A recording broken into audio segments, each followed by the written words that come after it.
우리 함께 보실 하나님 말씀은 같이 한번 찾아보도록 하겠습니다. 오늘 저녁에 함께 보실 하나님 말씀은 구약성경 민수기 13장 17절부터 33절 말씀, 구약성경 민수기 13장 17절부터 33절 말씀입니다. 구약 216면에 있습니다. 민수기 13장 17절부터 33절 말씀 같이 찾아보겠습니다.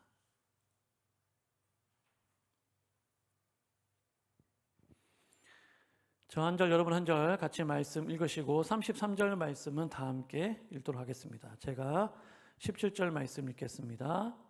모세가 가나안 땅을 정탐하러 그들을 보내며 이르되 너희는 네겝길로 행하여 산지로 올라가서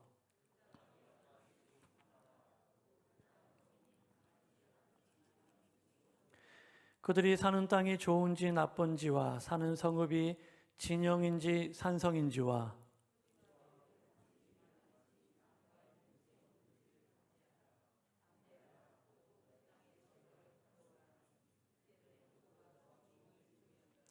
이에 그들이 올라가서 땅을 정탐하되 신광야에서부터 하맛 어기 르홉에 이르렀고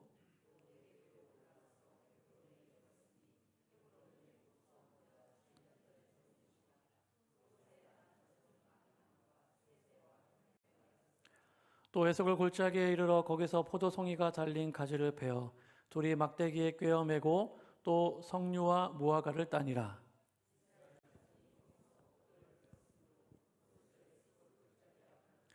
(40일) 동안 땅을 정탐하기를 마치고 돌아와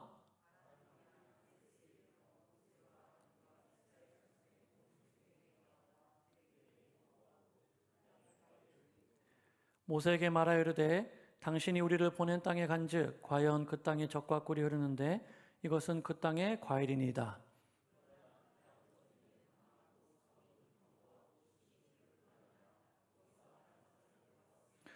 아말렉인은 남방 땅에 거주하고 헤딘과 여부스인과 아모리인은 산지에 거주하고 가나안인은 해변과 요단가에 거주하더이다.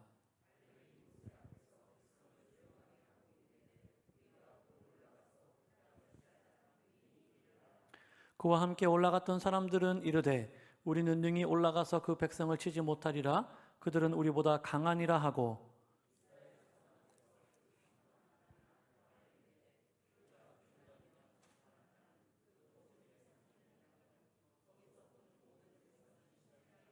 같이 읽겠습니다. 거기서 네피림 후손인 아낙 자손의 거인들을 보았나니 우리는 스스로 보기에도 메뚜기 같으니 그들이 보기에도 그와 같았을 것이니라. 아멘. 예, 우리 좌우에 계신 분을 바라보시면 한 번 더 인사하시겠습니다. 사랑하고 축복합니다. 예, 오늘 비가 오는 중에도 이렇게 나오신 여러분 주의 이름으로 환영하고요. 또 함께하지 못하지만 온라인으로 예배하는 우리 모든 성도들에게도 주의 은혜가 함께하기를 바랍니다. 우리가 흔히 쓰는 말 중에 터닝 포인트라는 말이 있습니다. 터닝 포인트. 이 말은 영어이지만 마치 이제 한국어처럼 그렇게 자주 쓰이는 그런 말 중에 하나죠.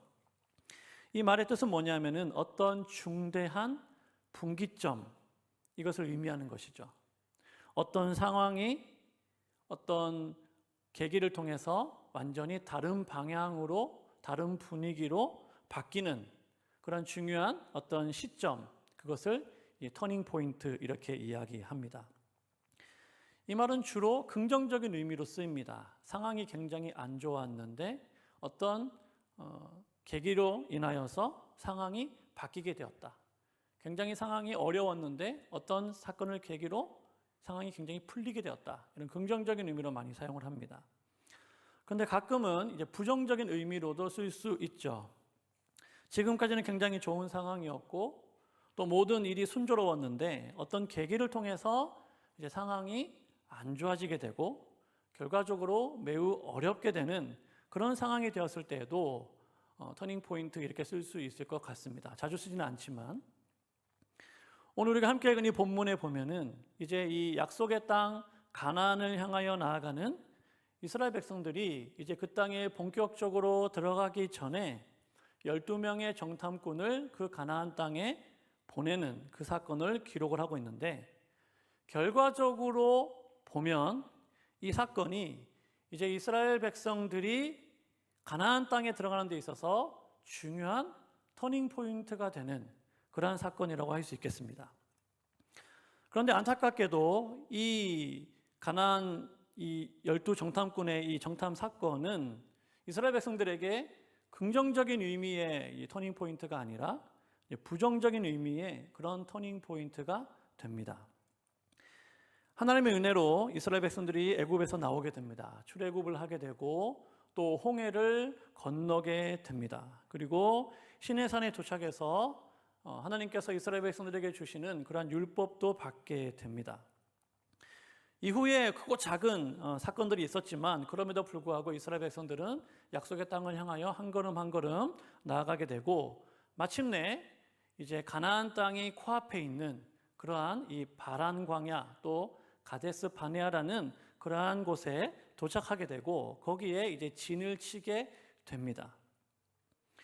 그곳에서 이 가나안 땅을 이제 정탐하기 위해서 각 지파별로 한 명씩을 뽑아가지고 12명의 정탐꾼을 가나안 땅에 보내게 됩니다. 그리고 40일 동안 이 정탐꾼들이 가나안 땅을 돌아다니면서 정탐하고 돌아오게 됩니다. 그리고 이제 이스라엘 백성들에게 보고를 하게 되죠. 그리고 이스라엘 백성들은 그 정탐꾼들의 보고를 듣고 이제 가나안 땅에 들어가기만 하면 됩니다.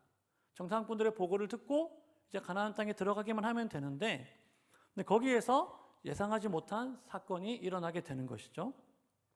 그게 뭐냐면 하나님께서 이들을 가나안 땅으로 들여보내시는 것이 아니고 다시 방향을 돌려서 광야로 인도하시고, 이들이 다시 광야 생활을 하게 되는데 그 세월이 무려 40년이라는 세월 동안 광야 생활을 하게 되는 것입니다. 이제 목적지까지 다 왔어요. 바로 가나안 땅의 코앞입니다. 그런데 거기에서 다시 하나님이 방향을 돌리셔가지고 광야로 인도하시고 40년 동안 광야 생활을 하는 것입니다. 신명기 1장 2절에 보면은 신명기 1장 2절에 이런 말씀이 있습니다. 호렙산에서 세일산을 지나 가데스 바네아까지 10하루 길이었더라. 호렙산은 신의 산을 말합니다. 가데스 바네아는 오늘 본문이 나오는 이 바란 광야를 의미하는 같은 지역입니다. 그러니까 신의 산에서 바란 광야까지 10하루길 11일이면 도착할 수 있는 거리였다는 거예요. 신의 산에서 지금 이스라엘 백성들이 진을 치고 있는 이곳까지 10하루면 올 수 있는 그런 거리였습니다. 비록 그들이 많은 인원이 있고 200만 명이 넘는 인구가 있고 어린아이가 있고 가축이 있다고 할지라도 한 달, 길어야 2달 정도면 도착할 수 있는 그러한 거리입니다. 그 기간이 걸려서 신의 산에서 이 바란 광야까지 온 것입니다. 바로 가나안 땅 코앞까지 온 것입니다. 그런데 거기에서 방향이 돌려져서 다시 광야로 향하게 되고 무려 40년 동안 광야 생활을 하게 되는 것이죠. 여러분, 무엇이 이 이스라엘 백성들의 운명을 바꾸게 되었는가? 그것이 바로 오늘 본문에 우리가 함께 읽은 이 가나안 정탐 사건 때문입니다. 그런 의미에서 이 가나안 정탐 사건은 민수기 전체에 있어서 가장 중요한 사건이라고 할 수 있고요. 출애굽기에서부터 시작이 돼서 신명기까지 전체 이 이스라엘 백성들의 여정을 놓고 보았을 때에도 가장 중요한 사건 중에 하나가 뭐냐면 오늘 이 민수기 13장, 14장에 기록되어져 있는 가나안 정탐 사건이라고 할 수 있는 거예요. 왜냐하면 그들의 앞으로의 운명이 바뀌게 되는 그런 결정적인 사건이 되기 때문입니다. 오늘 우리가 17절 말씀부터 읽었는데 이 17절에 보면 모세는 정탐꾼들을 가나안 땅에 보내면서 6가지를 꼭 알아오라 이렇게 당부합니다. 첫째는 뭐냐면 그 땅의 거민이 강한지 약한지를 알아봐라. 두 번째는 그 땅 거민이 많은지 적은지를 알아봐라. 세 번째는 그들이 사는 땅이 좋은 땅인지 나쁜 땅인지를 알아봐라. 네 번째는 그들이 사는 성읍이 진영인지 아니면 산성인지를 알아봐라. 다섯 번째는 그들의 토지가 비옥한지 메마른지, 그리고 마지막 6번째는 그 땅에 나무가 있는지 없는지를 살펴서 탐지하고 와라 라고 모세가 이야기합니다. 그리고 올 때 그냥 오지 말고 그 땅의 열매를 가지고 와라. 이렇게 모세가 이 정탐꾼들을 보내면서 명령을 합니다. 그래서 이제 정탐꾼들이 그 모세의 명을 받고 정탐을 떠나게 됩니다. 21절 말씀에 보면은 신광야에서부터 하맛 어기 르홉에 이르기까지 이들이 그 땅을 두루 살폈다라고 기록하고 있죠. 르홉은 가나안 땅의 가장 최북쪽에 있는 그러한 지역입니다. 그래서 지도상으로 놓고 보면은 이들이 정탐한 땅이 가나안 땅의 가장 이 최남단에서부터 최북단까지 그 중간에 헤브론을 거쳐서 이 가나안 땅을 완전히 관통하면서 그렇게 그 땅을 정탐했던 것을 알 수 있습니다. 학자들은 이들이 실제로 이동한 거리가 대략 한 350km 정도 됐을 거라고 이야기를 합니다. 가나안 땅의 크기가 우리나라의 경상도 정도 됩니다. 우리나라의 경상도 정도가 이 가나안 땅의 크기가 되는데, 그러니까 이 경상도 정도 되는 그 땅을 이들이 40일 동안 정탐을 한 거예요. 두루두루 다니면서 정탐을 한 것입니다. 여러분, 경상도에 가서 40일 동안 그곳 한번 둘러보고 와라 그러면 뭐 할 수도 있겠지만 결코 쉽지는 않겠죠. 그만큼 이들이 아주 자세하고 세세하게 이 가나안 땅을 정탐했다라는 거예요. 그리고 그들이 가나안 땅에 정탐을 마치고 돌아올 때 그냥 돌아오지 않고 모세의 명령처럼 그곳에 있는 열매를 가지고 오죠. 에스골 골짜기에 가서 포도송이가 달린 가지를 베고 그것을 나무에 깨어 가지고 석류와 무화과를 가지고 이들이 돌아오게 됩니다. 이들이 무사히 정탐을 마치고 가나안 땅에 돌아와서 가나안이 아니고 이제 그 이스라엘 백성들이 기다리고 있는 이 바란 광야에 돌아와서 모세와 이스라엘 자손들 앞에서 정탐의 결과를 보고하게 됩니다. 근데 그들의 그 결과, 그 보고를 보면은 두 가지가 있죠. 긍정적인 부분과 부정적인 부분이 있습니다. 먼저 이들이 긍정적인 보고를 하죠. 긍정적인 보고는 27절 말씀입니다. 27절 한번 읽어보겠습니다. 시작. 모세에게 말하여 이르되 당신이 우리를 보낸 땅에 간즉 과연 그 땅에 젖과 꿀이 흐르는데 이것은 그 땅의 과일이니이다. 아멘. 우리가 정말 가보니까 40일 동안 가서 그 땅을 보니까 그 땅은 정말 좋은 땅입니다. 젖과 꿀이 흐르는 땅이고 하나님이 약속하신 것과 같은 그런 복받은 그런 땅입니다 라고 이야기를 하는 거예요. 젖과 꿀이 흐른다라고 했는데 젖이라는 것은 이 가축들이 그 풍부한 젖소를 말미암아 잘 자란다는 그런 의미입니다. 꿀은 과일 농사가 잘 된다는 그런 의미라고 해요. 그래서 젖과 꿀이 흐르는 땅은 목축과 농사가 잘 되는 풍요로운 땅, 기름진 땅, 이런 의미이죠. 그러면서 그들이 그 땅에서 가져온 과일을 증거로 내보입니다. 정말 그 땅이 좋은 땅입니다. 하나님께서 우리에게 말씀하신 것과 같습니다 라고 얘기했어요. 그런데 여러분, 긍정적인 보고는 여기까지만 합니다. 이후부터는 이제 부정적인 보고를 이들이 이제 하게 됩니다. 28절, 29절 말씀인데요. 28절, 29절 한번 읽어보겠습니다. 시작. 그러나 그 땅 거주민은 강하고 성읍은 견고하고 심히 클 뿐 아니라 거기서 아낙 자손을 보았으며 아말렉인은 남방 땅에 거주하고 헤딘과 여부스인과 아모리인은 산지에 거주하고 가나안인은 해변과 요단가에 거주하더이다. 이렇게 얘기했어요. 여러분, 이게 무슨 말입니까? 그 땅이 하나님께서 약속하신 젖과 꿀이 흐르는 땅은 맞는데 그 땅에는 이미 수많은 잡족들이 살고 있습니다. 그리고 그 땅의 거주민은 강합니다. 그들의 성읍은 견고합니다. 심이 큽니다. 무엇보다도 그 땅에는 아낙 자손들이 살고 있습니다. 남방 땅이 됐든지 산지가 됐든지 해안가가 됐든지 이미 다른 족속들이 그곳에 거주하고 있습니다 라고 이들이 보고를 하고 있는 거예요.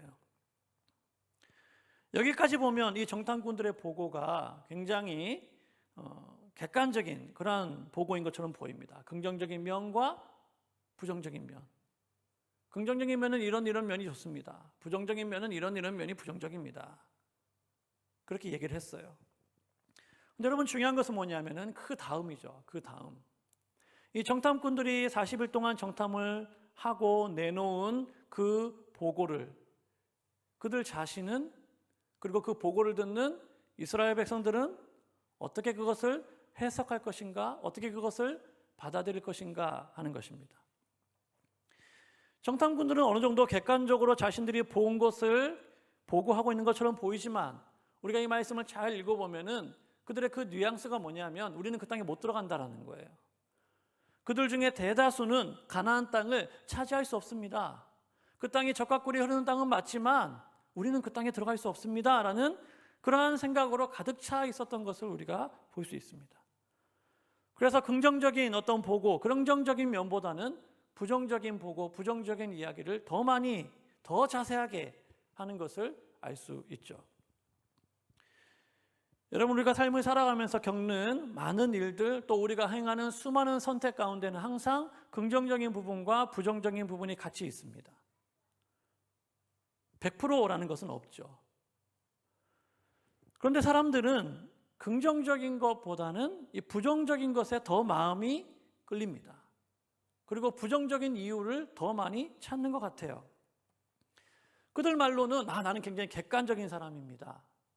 나는 뭐 이쪽 편도 아니고 저쪽 편도 아니고 나는 중립입니다. 나는 객관적으로 이야기합니다. 이렇게 나름대로 자신의 그 객관성을 내세우면서 이야기하지만 그 얘기를 잘 들어보면은 그 부정적인 것에 더 마음이 가 있는 그 자신의 마음과 자신의 의견을 사람들에게 설득하고 있는 것을 볼 수 있어요. 비율로 따져보아도 그렇습니다. 여러분, 긍정적인 것보다는 부정적인 것들이 훨씬 더 많은 비율을 차지하죠. 왜 그럴까요? 긍정적인 것, 그런 것들에는 우리의 믿음이 필요하기 때문입니다. 믿음이 필요하기 때문에 긍정적인 이야기하기는 굉장히 어렵죠. 하지만 부정적인 것은 믿음이 없어도 됩니다. 그냥 얘기하면 됩니다. 믿음이 없이 쉽게 선택할 수 있는 길이 부정적인 것이기 때문에 우리는 부정적인 것에 더 많이 관심이 가고 더 많이 귀가 열리고 더 많이 끌리게 된다는 거예요. 오늘 본문에 나오는 이스라엘 백성들의 모습도 그러했습니다. 이 정탐꾼들의 보고를 들은 이스라엘 백성들이 어떠했습니까? 우리가 읽진 않았지만 14장부터 보면 밤새 통곡하면서 하나님을 원망하고 모세를 원망하기 시작합니다. 그 보고를 들은 이스라엘 백성들이 술렁이기 시작하고 그 땅을 차지할 수 없을 것이라는 부정적인 생각이 그들 가운데 가득 퍼지기 시작하는 것이죠. 그런 상황이 퍼져가고 있을 때, 그때 그 상황을 보고 있던 갈렙이 일어나서 이스라엘 백성들에게 이렇게 외칩니다. 30절 말씀인데요. 30절 같이 한번 읽어보겠습니다. 시작. 갈렙이 모세 앞에서 백성을 조용하게 하고 이르되 우리가 곧 올라가서 그 땅을 취하자 능히 이기리라 하나. 꾸물거릴 시간이 없습니다. 지금 곧 올라가서 그 땅을 취합시다. 우리가 능히 이깁니다. 더 부정적인 여론이 형성되기 전에 갈렙은 이 백성들을 이끌고 그 땅에 들어가자 이렇게 외치고 있는 거예요. 갈렙은 가나안 땅을 취할 수 없다는 그 백성들, 그 부정적인 생각으로 전염되고 있는 그 백성들에게 하나님의 약속을 상기시키면서 우리가 그 땅을 능히 취할 수 있습니다. 올라갑시다 라고 이야기를 하고 있는 것입니다. 그러자 그 갈렙의 이야기를 들었던 정탐꾼들이 어떻게 합니까? 32절을 보면은 이스라엘 자손 앞에서 그 정탐한 땅을 악평하여 이르되 이렇게 얘기해요. 이제 이들이 그 땅을 악평하기 시작합니다. 조금 전까지는 굉장히 객관적인 보고를 하면서 굉장히 중립적인 그런 위치에서 우리가 보니까 이 땅은 이렇고 저 땅은 저렇습니다. 이렇게 보고했던 사람들이 이제는 자신들의 생각과 의견을 투영해서 보고하는 거예요. 악평을 하기 시작합니다. 여러분, 어떤 부정적인 내용을 그냥 그대로 보고하는 것과 그 땅을 악평하는 것은 다른 것이죠. 악평한다라는 것은 자신들의 의견이 거기에 투영되는 겁니다. 더 나아가서 하나님의 약속을 무시하는 그런 불신앙적인 모습이 되는 것이죠. 젖과 꿀이 흐르는 땅이 어떻게 악평할 땅이 됩니까? 하나님은 젖과 꿀이 흐르는 땅을 주겠다고 약속하셨는데 이들은 악평하면서 이야기를 하는 거예요.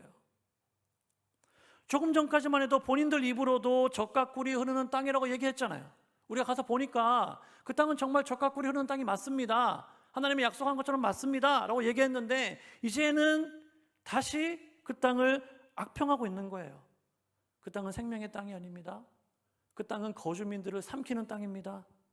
그 땅에는 네피림의 후손인들이 살고 있고 아낙 자손들의 그 거인들이 살고 있고, 그들의 보기에는 우리가 메뚜기 같은 자들이고 우리가 스스로 보기에도 우리는 메뚜기 같은 자들입니다. 이렇게 얘기하면서 아주 패배주의적인 그런 모습을 보여주고 있죠. 이들의 보고는 하나님께서 보시기에 매우 악한 것이었습니다. 하나님이 이 상황을 다 보고 계신데 그걸 굉장히 악하게 보셨어요. 그래서 결국 이들은 하나님의 심판을 받아서 그 땅에 들어가지 못합니다. 그리고 광야에서 다 죽습니다. 하나님께서 결정적으로 이들의 방향을 돌리신 이유가 되는 것이죠. 민수기 14장 36절 38절에 보면 이렇게 하나님이 말씀하세요.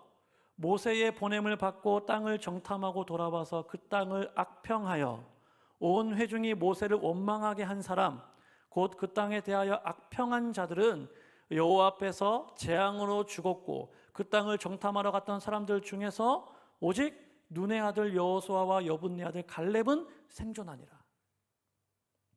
이들이 하나님 앞에서 악평하기 시작했는데 하나님은 그 악평을 악하게 보시고 너희가 내 앞에서 악평한 그대로 너희들이 심판을 받을 것이다. 그 땅에 들어가지 못하게 되었습니다. 이들이 하나님의 심판을 받은 이유는 하나님이 주시겠다고 한 그 약속의 땅을 악평한 것도 있지만 거짓된 정보로 이스라엘 백성들의 마음을 훔쳤기 때문이죠. 이스라엘 백성들의 마음을 하나님의 약속으로부터 멀어지게끔 그렇게 만들었기 때문입니다. 그들이 뭐라고 악평했습니까? 오늘 32절부터 보면은 첫 번째는 그 땅은 거주민을 삼키는 땅입니다. 이렇게 얘기했어요. 거주민을 삼키는 땅이다. 그 땅에 살고 있는 사람들을 삼키는 땅입니다. 이렇게 얘기했어요. 근데 여러분, 이들이 좀 전에 뭐라고 얘기했습니까? 그 땅은 젖과 꿀이 흐르는 땅이고요. 그 땅에는 이미 사람들이 살고 있는데 그 땅의 사람들은 굉장히 강한 사람들입니다. 이렇게 얘기했잖아요. 근데 지금은 그 땅은 거주민을 삼키는 땅입니다. 이렇게 얘기하고 있는 거예요. 한 입으로 두 말을 하고 있는 것입니다. 어떻게 거주민을 삼키는 땅에 사람이 살 수 있으며 어떻게 그 사람들이 강한 족속이 될 수 있습니까? 그럴 수가 없는 것이죠. 거짓말하고 있는 거예요. 두 번째, 이들이 뭐라고 보고합니까? 그 땅에 살고 있는 자들은 신장이 장대한 자들이고 네피림의 후손인 아낙 자손들이 살고 있는데 그들은 거인입니다. 그들은 거대한 민족, 거인과도 같은 민족입니다. 이렇게 얘기했어요. 근데 여러분, 이것도 사실이 아닙니다. 여러분, 네피림이 어디 나옵니까? 네피림? 창세기 6장에 나옵니다. 노아의 홍수 사건 때 나오죠. 노아의 홍수 이전에 살았던 고대인들이 네피림이에요. 근데 이들이 어떻게 혈통적으로 아낙 자손과 연결이 되느냐는 거예요. 아무런 연관이 없습니다. 네피림과 아낙 자손을 연관지어서 이야기한 것도 사실 근거가 없는데 그들이 이렇게 얘기하는 것은 단지 그 땅에 대한 부정적이고 또 아주 자극적인 그러한 이야기를 통해서 백성들의 마음을 움직이고 부정적으로 자신들의 의견을 따라오도록 그렇게 하기 위해서 이야기하고 있는 거예요. 세 번째, 이들이 뭐라고 그 땅을 악평하면서 얘기했습니까? 그들은 스스로 자신들을 메뚜기와 같다 이렇게 고백했어요. 메뚜기와 같다. 여러분, 성경을 잘 보면은 아낙 자손들이 이스라엘 자손들에게 너희 메뚜기야 이렇게 한 적이 없습니다. 하나님께서 이스라엘 백성들에게 야, 너희는 그들에 비하면 메뚜기와 같아 그렇게 말씀한 적이 없어요. 근데 오늘 말씀과 같이 그들이 뭐라고 얘기합니까? 우리는 스스로 보기에도 메뚜기 같습니다. 자기들 스스로 우리는 메뚜기입니다. 이렇게 얘기하고 있는 거예요. 이것을 뭐라고 부르냐면은 메뚜기 증후군 이렇게 부릅니다. 메뚜기 증후군. 아무도 자기 자신들에게 그들에게 너희는 메뚜기야, 메뚜기와 같아 이렇게 얘기한 적이 없어요. 얘기한 사람도 없고 하나님도 그렇게 말씀하시지 않았어요. 근데 자기들 스스로 우리는 메뚜기입니다 이렇게 얘기하고 있는 거예요. 스스로 위축이 되어서 그렇게 자기 자신을 스스로를 고백하고 있는 것이죠. 두려움과 염려와 부정적인 생각에 마음이 빼앗기니까 스스로 자기 자신을 보잘것없는 존재로, 연약한 존재로, 가치 없는 존재로 그렇게 자기들을 고백하고 있는 거예요. 여러분, 이것이 하나님 앞에서 심각한 죄가 되는 것입니다. 하나님 앞에서 심각한 죄가 되는 이유는 이러한 시각과 이러한 태도가 오히려 하나님에 대한 기만이고 하나님을 멸시하는 그러한 태도이기 때문이에요. 하나님은 이스라엘 백성들을 그렇게 바라보시지 않죠. 너희는 메뚜기 같은 존재야. 아우 징그러워. 가까이 하기도 싫다. 하나님이 그렇게 말씀하신 적이 없잖아요. 하나님은 이스라엘 백성들을 사랑하시고 그들을 축복하시고 그들을 행복한 자라고 그렇게 말씀하시잖아요. 신명기 33장 29절에 보면은 이렇게 말씀하십니다. 이스라엘이여 너는 행복한 사람이로다. 여호와의 구원을 너같이 얻은 백성이 누구냐? 그는 너를 돕는 방패시요 내 영광의 칼이시로다. 내 대적이 내게 복종하리니 내가 그들의 높은 곳을 밟으리로다. 아멘. 이것이 하나님께서 이스라엘 백성들을 바라보시는 시각이에요. 너희는 행복한 사람이다. 여호와의 사랑을 너희같이 얻은 백성이 누구냐? 여호와의 구원을 너희같이 얻은 백성이 누구냐? 하나님이 너희의 돕는 방패가 되어주시고 영광의 칼이 되어주시고 너희의 대적들이 너희에게 복종하게 될 것이고 너희가 그들의 높은 곳을 밟게 될 것이다. 하나님이 이처럼 이스라엘 백성들을 사랑하시고 축복해 주시는데, 그래서 그들을 애굽에서 노예로 살고 있던 그들을 이끌어내셔서 홍해를 건너게 하시고 적과 꿀이 흐르는 땅으로 인도해 주고 계시는데, 이스라엘은 스스로를 보잘것없는 그러한 존재로 여기고 있는 거죠. 메뚜기와도 같은 그러한 존재로 여기고 있는 것입니다.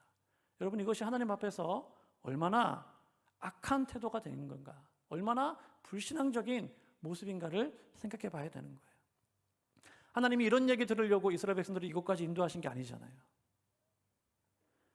오히려 다른 민족들이나 다른 족속들이 이스라엘 백성들에게 그렇게 얘기해도 하나님이 진노하실 텐데, 자기들 스스로 하나님의 선택받은 백성이라고 말하는 자기들 스스로 그렇게 자기 자신을 보잘것없는 존재로 여긴다면 그들을 사랑하는 하나님을 얼마나 무시하는 행위가 되겠습니까?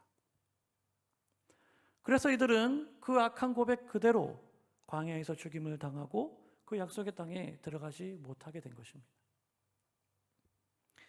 사랑하는 여러분, 하나님께서 이스라엘 백성들에게 주시겠다고 약속하신 그 가나안 땅은 말 그대로 정말로 젖과 꿀이 흐르는 땅이었습니다. 하나님이 그 땅을 그들에게 주시겠다고 약속을 하셨어요. 그런데 왜 그 땅을 정탐한 자들은, 그 12명의 정탐꾼들은 왜 그들의 생각이 이렇게 정반대로 나타나게 된 것일까요? 죄송합니다.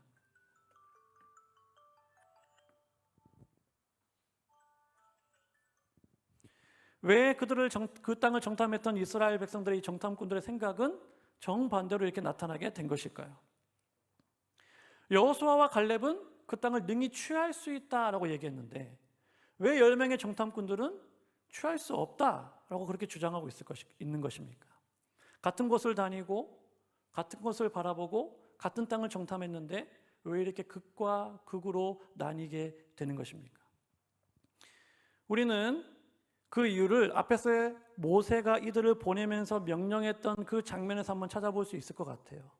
민수기 13장 20절인데요. 20절 말씀 다시 한번 읽어보겠습니다. 시작. 토지가 비옥한지 메마른지 나무가 있는지 없는지를 탐지하라. 담대하라. 또 그 땅의 실과를 가져오라 하니 그때는 포도가 처음 익을 즈음이었더라. 모세가 이들을 보내면서 이렇게 명령했어요. 토지가 비옥한지 메마른지 나무가 있는지 없는지 탐지하고 담대하고 그 땅의 실과를 가져오라, 이렇게 명령했죠. 여러분, 모세가 이들에게 명령한 게 3가지입니다. 첫 번째가 뭡니까? 탐지하라는 거예요. 두 번째는 담대하라는 거예요. 세 번째는 가져오라는 것입니다. 탐지하고 담대하고 가져와라, 이게 모세의 명령이에요. 정탐꾼들은 이 3가지 명령 중에서 2가지는 잘 실행을 했습니다. 탐지하는 것 잘 탐지했죠. 그리고 그 땅의 실과를 가져오는 것도 잘 가져왔습니다. 근데 하나를 실천하지 못했죠. 그게 뭡니까? 담대하라. 담대하라라는 이 모세의 명령을 따르지 못한 거예요. 이 담대하라라는 말이 원어의 의미가 뭐냐면은 그냥 단순히 용기 내라, 담대해라 이런 의미가 아니라 승리를 확신하고 계속해서 용맹스럽게 행하라는 거예요. 이미 너에게 승리가 있다. 이미 너희는 승리자다. 그 승리자의 입장에서 담대하라는 것입니다. 믿음을 가지고 담대하게 행하라는 의미예요. 그냥 단순히 용기 내세요, 힘내세요 이런 의미가 아니고, 하나님께서 너희들에게 이 땅을 주시겠다고 약속했으니까 이미 그 땅이 이루어진 것을 믿고 승리자처럼 행하라, 담대하라, 그런 의미입니다. 두려워하지 말고 이 땅을 반드시 얻을 수 있다는 믿음으로 행하라는 것이죠. 여러분, 여호수아와 갈렙은요 그렇게 행했습니다. 그래서 그 땅을 탐지하고 바라보면서 아마도 여호수아와 갈렙은 감격했을 거예요. 와, 이 땅이 이렇게 좋은 땅이구나. 하나님이 이렇게 좋은 땅을 우리에게 주시겠다고 약속하셨구나. 정말 이 땅은 젖과 꿀이 흐르는 땅이구나. 그러면서 그 땅을 탐지했을 것입니다.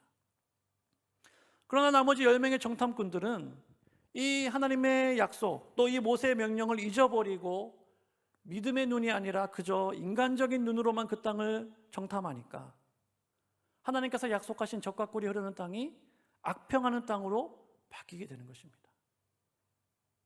하나님이 그들에게 아무리 좋은 것을 준다고 할지라도 그들이 그것을 하나님의 약속으로 받지 못하고 믿음으로 바라보지 못하면 그저 그들은 우리가 취할 수 없는 것, 악평하는 그런 땅이 되는 것입니다. 사랑하는 여러분, 가나안 땅, 하나님께서 약속하신 그 땅은 어떻게 얻는 것입니까? 어떻게 그 땅을 얻을 수 있어요?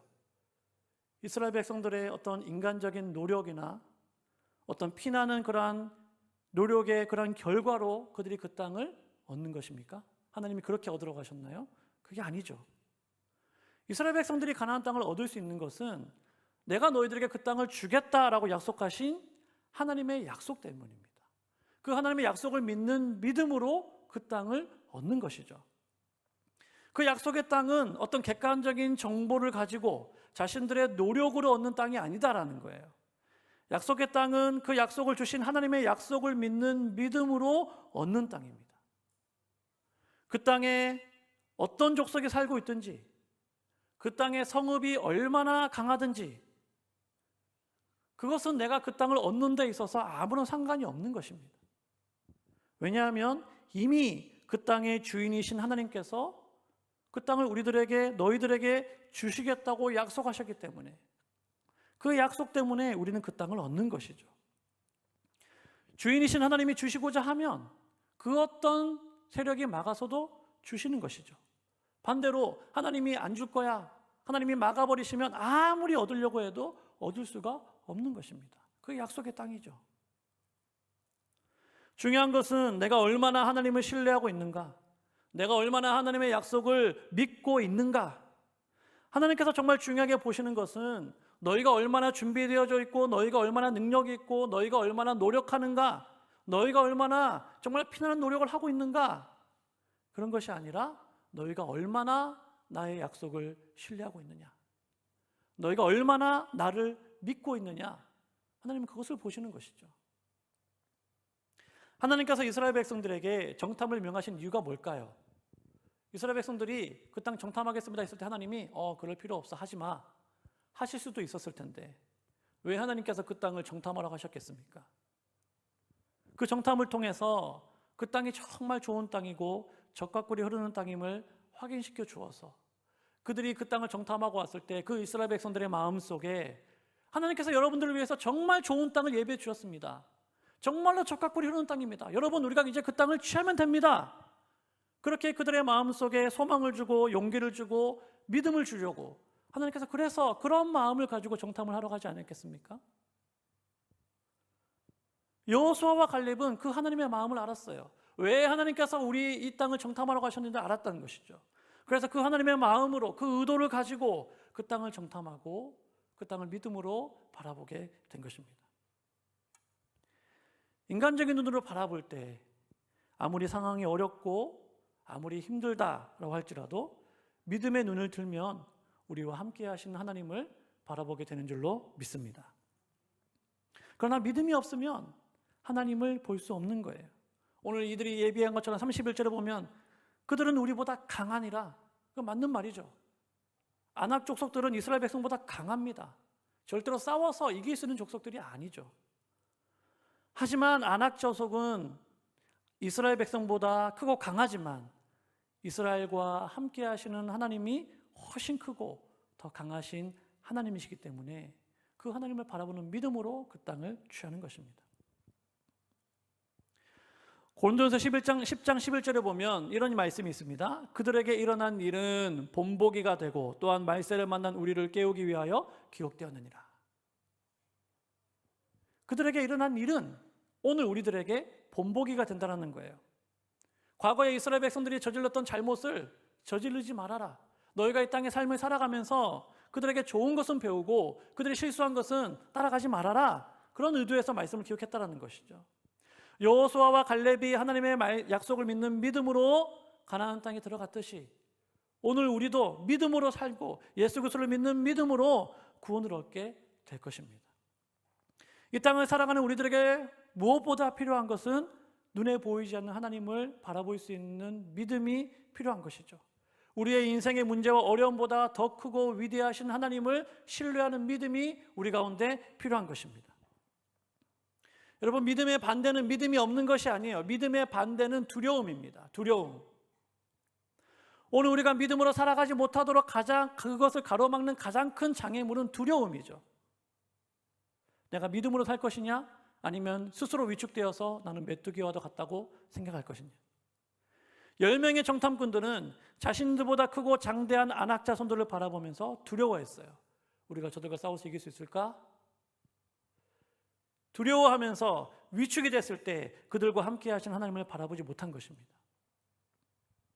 그때나 지금이나 똑같이 마귀는 역사합니다. 우리의 마음속에 두려움을 가져주죠. 미래에 대한 두려움, 장래에 대한 두려움. 그래서 우리와 함께 하시겠다고 약속하신 하나님의 약속을 바라보지 못하게 만들고 하나님의 능력을 보잘것없는 것으로 여기면서 하나님의 사랑을 받는 자기 자신을 보잘것없는 존재로 그렇게 여기도록 만들죠. 마귀는 지금도 그렇게 역사합니다. 디모데후서 1장 7절에 보면 하나님은 이렇게 말씀하세요. 하나님이 우리에게 주신 것은 두려워하는 마음이 아니요 오직 능력과 사랑과 절제하는 마음이니. 하나님이 우리에게 주시는 마음은 두려워하는 마음이 아니래요. 사랑하는 마음과 능력과 사랑과 절제하는 마음을 우리 가운데 주신다고 말씀하십니다. 그러므로 우리가 삶을 살아가면서 우리 마음속에 두려움이 들어올 때에는 하나님께서 주신 것이 아니다라는 것을 알아야 돼요. 마귀가 주는 것입니다. 그 땅을 취할 수 없어. 그 땅은 너보다 강해. 너는 능력도 없잖아. 너는 가진 것도 없잖아. 그런 마음으로 두려워하게 만듭니다. 그렇기 때문에 그런 마음이 들 때는 예수 그리스도의 이름으로 그런 마귀를 대적하고 하나님이 주시는 그런 능력과 사랑과 절제의 마음을 구해야 될 줄로 믿습니다. 믿음으로 삶을 산다는 것은 믿음으로 자신의 삶을 해석하면서 삶을 사는 것입니다. 똑같은 상황을 내가 어떻게 해석하느냐? 내 앞에 펼쳐져 있는 상황을 내가 믿음이라는 안경을 쓰고 바라보면 다른 해석이 되는 것이죠.